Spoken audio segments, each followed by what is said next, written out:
Hello, and welcome to another episode of Solipsist Watched. I'm your host, the Social Solipsist, and this week I watched Intolerable Cruelty from 2003. So, right off the bat, we have to confront something, which is this terrible, terrible poster for this movie. Because I had never really looked at this film very much, because it's from 2003 and it's a romantic comedy. What that kind of buries is that it's a Coen Brothers film. And this extremely generic, truly terrible cover is just not doing it any favors towards presenting it as anything other than another like late 90s to mid 2000s romantic comedy, of which there were a great many and most of which were terrible. So, for a variety of reasons, I never had any interest in this film until I found out who the writer and director were. Writers and directors. I think technically the director of note on the film is Joel Coen, but they wrote it together. This was a curiosity to me because it's not that there are no other films in their repertoire that have romantic elements or comedic elements. Obviously, they are often very comedic, darkly comedic. And there are certainly romantic subplots in a variety of their movies, and they're usually done really well. But as far as a romantic comedy, something labeled and presented as a romantic comedy goes, I was skeptical. I really liked the Coen Brothers for the most part, even when I don't... I know I've talked about them before on the show. Even when I don't particularly like one of their works or some of the choices they make in a particular film, even when I don't like it, I generally respect the artistic intent behind it. So I was curious what this was going to be like. It is certainly a fascinating beast because it has a lot of hallmarks of a Coen Brothers film. It's generally very witty. It's got a lot of that sort of Coen Brothers banter, and obviously has some of the usual suspects in terms of the casting.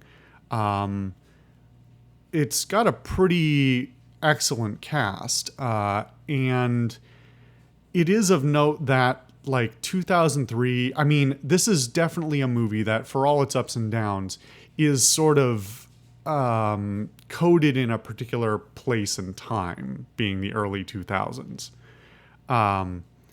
The casting of George Clooney and Catherine Zeta-Jones, and even some of the more minor characters, is very much in line, not both with Coen Brothers' common collaborators, but also people who were popular at the time. So I was a little skeptical that this might be one of those things that was, sort of foisted upon them a little bit more by a production company or something like that. Ultimately, it still falls in line to an extent that sort of surprised me,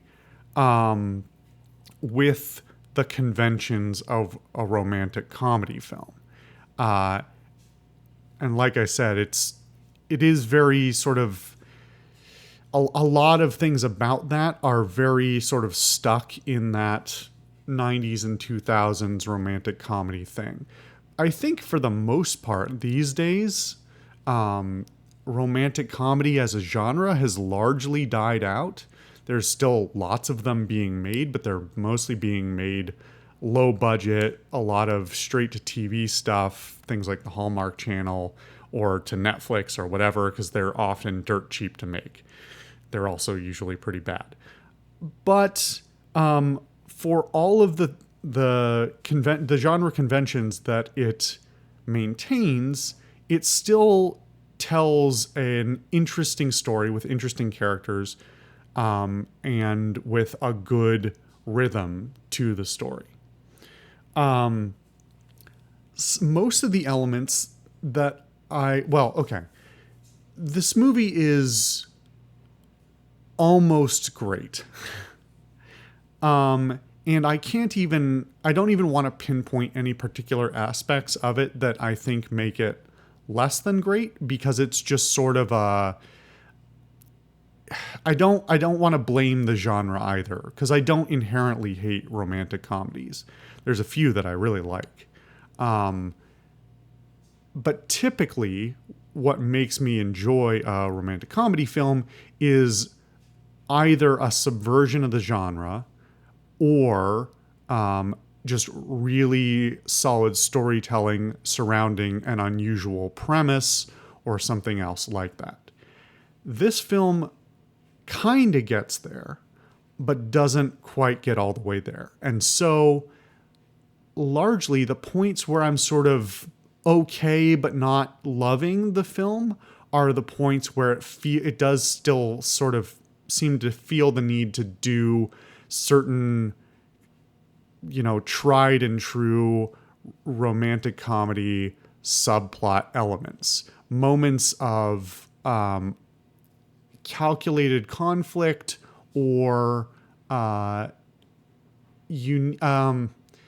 calculated conflict or sort of grandiose romantic gestures that feel a little out of place, especially because there is so much surrounding it that is very in line with typical Coen brothers writing, which is a lot more about developing characters by being sort of a fly on the wall in watching people live their lives and understanding their quirks and idiosyncrasies and the odd ways that individuals behave. That's largely what makes so much of their stuff so compelling, is their ability to write character. And so there is still a lot of that in this film, but then it often doesn't seem to leverage that, or use that as the leverage point for telling the romantic aspects or the comedic aspect. There's more of the comedic aspects, but less of the romantic aspects of the film. And so there's certain elements where it just feels like they got 80 or 90% of the way to telling like a true like Coen brothers romantic comedy, and then it sort of stops short and feels the need to do sort of early 2000s Hollywood shit. All that said, there's still a lot to like in this film. Both George Clooney and Catherine Zeta-Jones do great jobs of characterizing their characters. They, put on good performances. They definitely seem to have a good on-screen chemistry. Again, it's like a little hampered by that same thing I was just mentioning about where they sort of, sometimes it feels like they make certain decisions not for character reasons, but for, plot or structural reasons external to the narrative itself. Aside from that, there's a whole bunch of other sort of moderately well-known people in the film that also put on great performances. The first guy you see in the film is Jeffrey Rush, who's great. There's Cedric the Entertainer, Billy Bob Thornton, a couple of others that they're all like good actors in their own right, and then they put on good performances in these minor roles, and they don't feel out of place at all. It's not really an ensemble cast kind of situation. It's just like the Coen brothers have excellent casting all the time. And so the fact that these sort of standout individuals still fit really well without being distracting for being sort of stars on their own is really great. I appreciate all the casting. I appreciate all the performances. It's all really excellent, and some of the lesser known, like minor characters who are acted by not big names are also really good. Overall, the acting chops in the film are excellent, and I also credit that to Joel Coen's directing. Apparently, they people generally speaking really enjoy working with them. Actors do, and say that they're very easy to work with, and I think that very often comes through in their films. As far as the overall plot, that's one of the things I really appreciate. It's definitely a sort of it's a sort of possible, like it could definitely go the way of the typical romantic comedy meet cute, but there's a really solid like Coen Brothers style twist on it, and interesting character dynamic that colors the whole thing, that allows it to be a lot more interesting than it might typically be in somebody else's hands. It's worth noting, apparently, as with a lot of their scripts, they wrote this long before it was ever produced. Apparently, they have tons of scripts that have been produced sometimes 20 or 30 years after they wrote them. And apparently this is, well, not quite that long, but, again, that they wrote a long time before, and then it eventually got back to actually being produced. Anyway, it is interesting because the Coen brothers have a filmography that is rather varied. They still have certain elements to them that you can often notice a Coen brothers film, but that's not true of all of their films, and it's not even like one that's visibly one of theirs is necessarily better. Some of their, like Miller's Crossing, is a great film that I don't think feels like a Coen brothers film, in the sense of, like, if you've watched a few of their big names, you wouldn't necessarily think, oh, this is Coen brothers. Anyway, I digress.